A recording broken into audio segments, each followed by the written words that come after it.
Hi,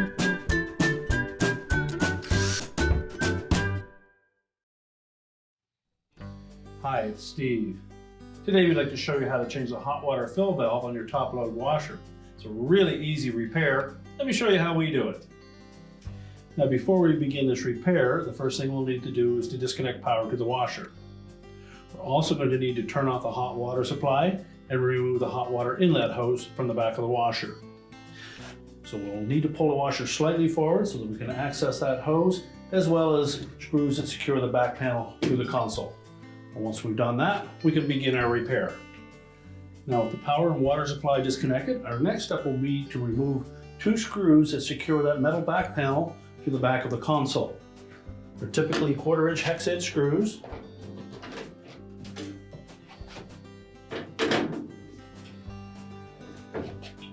And once we remove the screw, just make sure that the panel is not caught on the back of the console.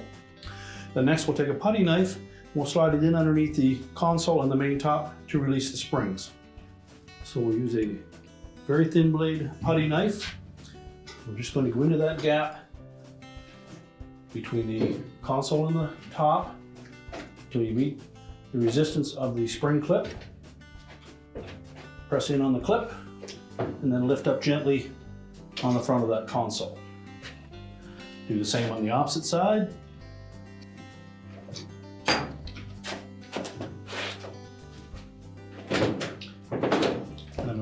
Pull out on the front while tilting it back, and that will release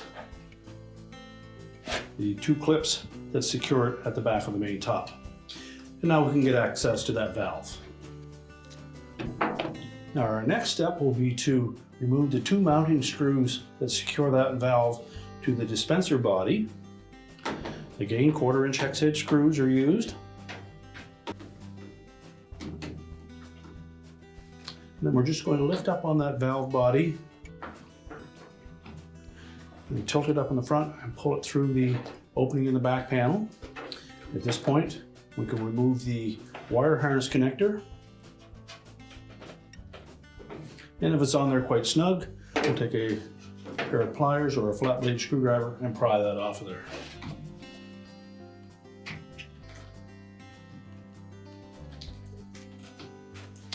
So we can then discard the old valve. Now before we install the new one, make sure that there's no debris in the opening where those grommets will fit.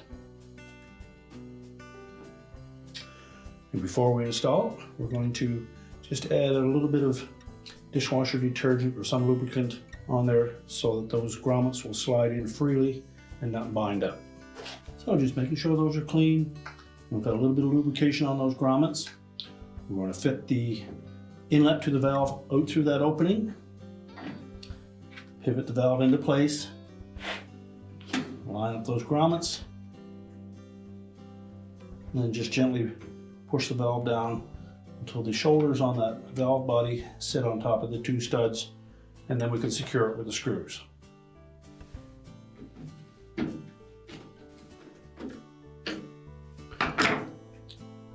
Next, we'll reconnect the wire harness connector. Make sure it fits firmly onto the terminals. And then we're ready to reinstall the console. Now when reinstalling that console, we want to make sure that we engage these hooks at the rear of the console into the rear openings on the main top.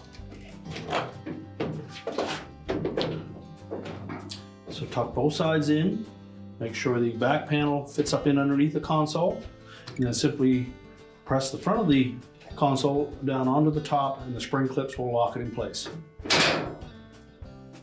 You can then secure that back panel with the two retaining screws.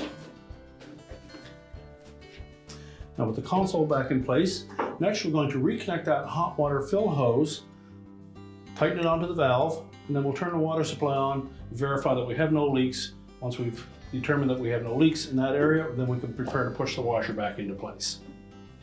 We can now push the washer back into place, reconnect the power, and our repair is complete.